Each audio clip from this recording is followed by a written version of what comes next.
ഇപ്പോൾ കൊല്ലത്തെ ഉളിയക്കോവിൽ വിദ്യാർത്ഥിയെ കുത്തിക്കൊലപ്പെടുത്തി യുവാവ് ജീവനൊടുക്കിയ സംഭവവുമായി ബന്ധപ്പെട്ട എഫ്ഐആർ വിവരങ്ങൾ കൈരളി ന്യൂസിന് ലഭിച്ചു. യുവതിക്ക് മറ്റൊരു വിവാഹം നിശ്ചയിച്ച് മാതാപിതാക്കളോടുള്ള വിരോധത്തിന് കാരണമായെന്ന് എഫ്ഐആറിൽ പറയുന്നു. സഹോദരനെയും മാതാപിതാക്കളെയും കൊലപ്പെടുത്തണമെന്ന ഉദ്ദേശത്തോടെയാണ് തേജസ് രാജ് വീട്ടിലെത്തിയതെന്നും എഫ്ഐആറിൽ. വിവരങ്ങളുമായി ഇപ്പോൾ രാജ്കുമാർ കൊല്ലത്ത് നിന്ന് ചേരുന്നു. രാജ്കുമാർ, ഇതിൽ പറയുന്നത് പ്രകാരം ഈ വിവാഹം, ഈ യുവതി അതായത് ഫെബിൻ്റെ സഹോദരിക്ക് മറ്റൊരു വിവാഹം നിശ്ചയിച്ചതാണ് ഈ പ്രകോപനത്തിന് കാരണമായി. അതിനെ തുടർന്നാണ് തേജസ് വീട്ടിലെത്തിയെന്നാണ് പറയുന്നത്. എഫ്ഐആറിൽ മറ്റെന്തൊക്കെ കാര്യങ്ങൾ ചൂണ്ടിക്കാട്ടുന്നുണ്ട്?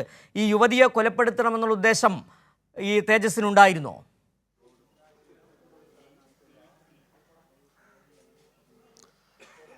യുവതിയെ കൊലപ്പെടുത്തണമെന്നുള്ള ഉദ്ദേശം മാത്രമല്ല, ഈ കുടുംബത്തെ കൂടി തീർക്കണമെന്നുള്ള ഉദ്ദേശത്തോടു കൂടിയാണ് ഈ തേജസ് ഈ വീട്ടിലെത്തി എന്നാണ് എഫ്ഐആറിൽ പോലീസ് ആരോപിക്കുന്നത്. ഇത് കൃത്യം നടന്നത് 7 മണിക്കാണെന്നും എഫ്ഐആറിൽ ചൂണ്ടിക്കാട്ടുന്നു. ഇന്ന് പുലർച്ചെ 1:45-നാണ് പോലീസ് എഫ്ഐആർ രജിസ്റ്റർ ചെയ്തത്.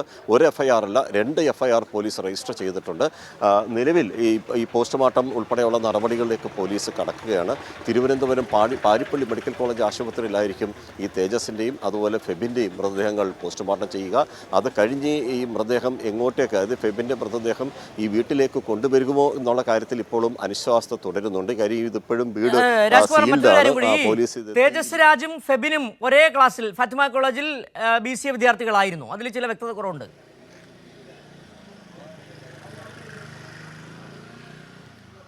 ഇവർ ഒരേ ക്ലാസ്സിലെ വിദ്യാർത്ഥികളല്ലല്ലോ, പ്രായവ്യത്യാസം തന്നെയുണ്ട്. ഫെബിനാണ് ഫാത്തിമ കോളേജിലെ വിദ്യാർത്ഥികൾ. അതേസമയം +2 മുതൽ പരിചയക്കാരായിരുന്നു ഈ ഫെബിൻ്റെ സഹോദരിയും ഈ മരിച്ച തേജസ് രാജും. അവർ തങ്ങളിലായിരുന്നു പ്രണയമുണ്ടായിരുന്നതും. ഏറ്റവും ഒടുവിൽ 2 വീട്ടുകാരും ചേർന്ന് വിവാഹത്തിന് ആലോചിക്കുകയായിരുന്നു. പിന്നീട് ഈ പെൺകുട്ടിക്ക് കോഴിക്കോട് ബാങ്കിൽ ജോലി കിട്ടിയതിന് ശേഷം ഇവർ തങ്ങളിൽ പല കാരണങ്ങളാൽ അകന്നു. അതോടുകൂടിയാണ് ഈ പെൺകുട്ടി കല്യാണത്തിൽ നിന്ന് പിന്മാറുന്നതായി അറിയിച്ചത്.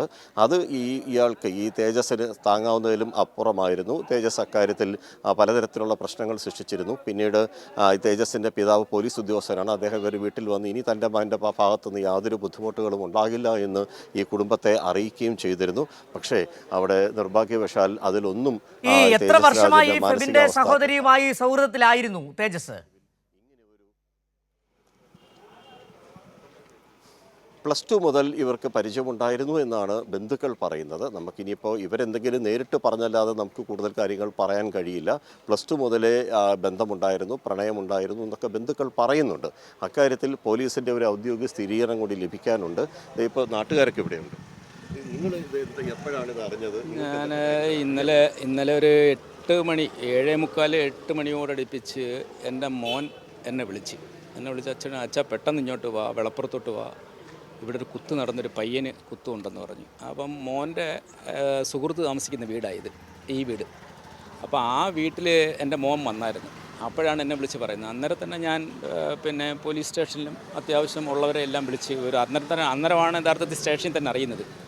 അപ്പോഴത്തേക്ക് ഞാനിവിടെ എത്തി പിന്നെ കാര്യങ്ങളെല്ലാം അപ്പോഴത്തേക്ക് പയ്യനെ ആട്ടോയ്ക്കകത്ത് കയറ്റി കൊണ്ടുപോയി. അപ്പോൾ 2 പേർക്കും കുത്തേറ്റായിരുന്നു. അപ്പോൾ പയ്യൻ അവിടെ നിന്ന് കുത്തുകൊണ്ട് നേരെ റോഡിൽ വന്ന് അതിന് ശേഷമാണ് ഓടി അവൻ അങ്ങോട്ട് പോയത്. മോൻ അങ്ങോട്ട് ചെന്നിട്ട് അവിടെ വന്ന് വീണ് അത്രയും ബ്ലഡ് പോയി മരിക്കുകയാണ് ചെയ്തത്. പക്ഷെ അവിടെ വെച്ച് മരിച്ചോ എന്നുള്ളത് ഒന്നും അറിയാൻ കഴിയില്ല. എന്നാലും നമ്മുടെ പ്രദേശത്ത് ഇത്തരത്തിലൊരു അനുഭവം ആദ്യമായിട്ടുണ്ടായി. നമുക്കതിനകത്ത് വളരെ വേദനാജനകമായ കാര്യങ്ങളാണ്. കാര്യം ഒന്ന്, അത്രയും നിഷ്കളങ്കമായൊരു കുടുംബമായിരുന്നു. അവർ ഇവിടെ താമസിക്കാൻ വന്നിട്ടൊരു 10-18 കൊല്ലത്തോളമായി. ഇവർ യഥാർത്ഥത്തിൽ പുനലൂരോ ആ ഭാഗത്തെവിടെയോ അവർ പണ്ട് താമസിച്ചിരുന്നത്. അതിനുശേഷമാണ് ഇവിടെ വന്നവർ വസ്തുവും വീടും എല്ലാം മേടിച്ച് താമസിക്കുന്നത്. അവരവരുടേതായ കാര്യത്തിൽ അങ്ങ് പോവുകയാണ് ചെയ്തത്. വളരെ നിഷ്കളങ്കമായൊരു കുടുംബം. ഈ പറയുന്ന ആ പയ്യൻ പല ചെറുപ്പക്കാരും കൊച്ചു പിള്ളേരുമൊക്കെ ആയിട്ട്, ആ പ്രായത്തിലുള്ളവരൊക്കെ ആയിട്ട് നല്ല അടുപ്പവും ബന്ധമൊക്കെ ഉണ്ട്. ഇന്നലെ എൻ്റെ രണ്ടാമത്തെ മകനെ മെനഞ്ഞാന്ന് വൈകിട്ട് അവനാണ് കൊണ്ടുവന്ന് വീട്ടിന് മുമ്പിൽ കൊണ്ടുവന്ന് ഇറക്കുന്നത്. അന്നേരം തന്നെ നമുക്ക് മനസ്സിലായി. പിന്നീടാണ് അറിയുന്നത് ഒരു വല്ലാത്തൊരു സിറ്റുവേഷനിലാണ് ഇത് സംഭവം ഉണ്ടായതെന്നുള്ളത്. കാര്യം പർദ്ദയിട്ടൊക്കെ സ്വാഭാവികമായിട്ട് ഈ വീട്ടിൽ വന്ന് കയറണമെന്നുണ്ടെങ്കിൽ സ്വാഭാവികമായിട്ട് അത്രത്തോളം അവനെ അറിയാതിരിക്കാൻ അത്രത്തോളം അടുപ്പമുള്ള ആരെങ്കിലും ആയിരിക്കണം എന്നുള്ളത്. അപ്പോൾ ആ പിള്ളേരുടെ വായിൽ നിന്ന് തന്നെ, ആ ഗ്യാങ്ങിലുള്ള പിള്ളേരുടെ വായിൽ നിന്ന് തന്നെ വീണ് ഇങ്ങനൊരു വിഷയം അവിടെ ഉണ്ട്. പെങ്ങളും ഒക്കെ ആയിട്ട് നേരത്തെ വിവാഹം ഒക്കെ ഉറപ്പിച്ചിരുന്നതാണ്. അത് എന്തൊക്കെയോ കാരണങ്ങളാൽ ഒരൊടക്കമൊക്കെ ഉണ്ടായി. അവർ തങ്ങളി ഇപ്പം നല്ല ബന്ധത്തിലല്ല. അതിൻ്റെ ഒരു പ്രതികാര നടപടി നടത്തത്തിൽ എനിക്ക് തോന്നുന്നു ആ പെൺകുട്ടിയെ പ്രതീക്ഷിച്ചായിരിക്കും വന്നതെന്നുള്ളതാണ് എൻ്റെ ഒരു കണക്കുകൂട്ടൽ.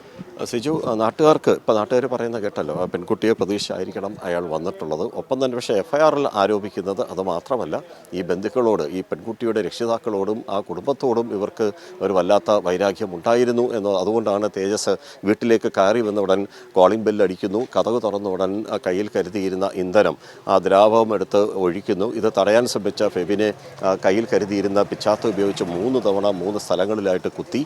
രക്തം പാർന്ന് ഫെബിൻ പുറത്തേക്ക് ഇറങ്ങി ഓടി. അതേസമയം തന്നെ മകനെ രക്ഷിക്കാനുള്ള ശ്രമത്തിനിടെ പിതാവ് ജോർജ് ഗോമസിനും ഗുരുതരമായി പരിക്കേൽക്കുന്നു, കത്തിക്കുത്തേൽക്കുന്നു. ഈ രണ്ടുപേരെയും പിന്നീട് ആട്ടോറിക്ഷയിലാണ് നാട്ടുകാർ കൊല്ലം ബെൻസിഗർ ആശുപത്രിയിൽ എത്തിക്കുന്നത്. പക്ഷേ നിർഭാഗ്യവശാൽ ഇത് അവിടെ ഈ ഫെബിന്റെ നാട്ടുകാരൻ പറഞ്ഞതുപോലെ തന്നെ ഈ ജോർജ് ഗോമസ് ഫെബിന്റെ സഹോദരിയുമായി നേരത്തെ ഒരു വിവാഹ ധാരണയിൽ എത്തിയിരുന്നു. അതിൽ നിന്നും പിന്മാറി. ഇപ്പോൾ ഈ ഫെബിന്റെ സഹോദരിക്ക് കോഴിക്കോട് ബാങ്കിൽ ജോലി കിട്ടി. അത് എത്ര നാൾ മുമ്പാണ് ഈ ജോലി കിട്ടിയത്? 6 മാസം മുമ്പാണ് കോഴിക്കോട് ഒരു ബാങ്കിൽ ജോലി കിട്ടിയത്. അതിന് ശേഷമായിരുന്നു ഇവർ തങ്ങളിലുള്ള, അതിന് മുമ്പ് ഈ ജോലി കിട്ടുന്നതിന് മുമ്പാണ് വിവാഹാലോചനകൾ, ഇവരുടെ പ്രണയവും പിന്നീട് 2 കുടുംബവും ചേർന്ന് വിവാഹം നടത്താൻ ആലോചിച്ചതും ഒക്കെ അതിന് ശേഷമായിരുന്നു. പക്ഷേ പിന്നീട് ഈ ജോലി കിട്ടിയതിന് ശേഷം, കോഴിക്കോട് പോയതിന് ശേഷം ഈ പെൺകുട്ടി ഈ പറഞ്ഞ ഈ തേജസ്സുമായിട്ടുള്ള ഒരു അടുപ്പത്തിൽ മാറ്റം വന്നു എന്നാണ് പല കാരണങ്ങൾ കുടുംബം പറയുന്നുണ്ട്.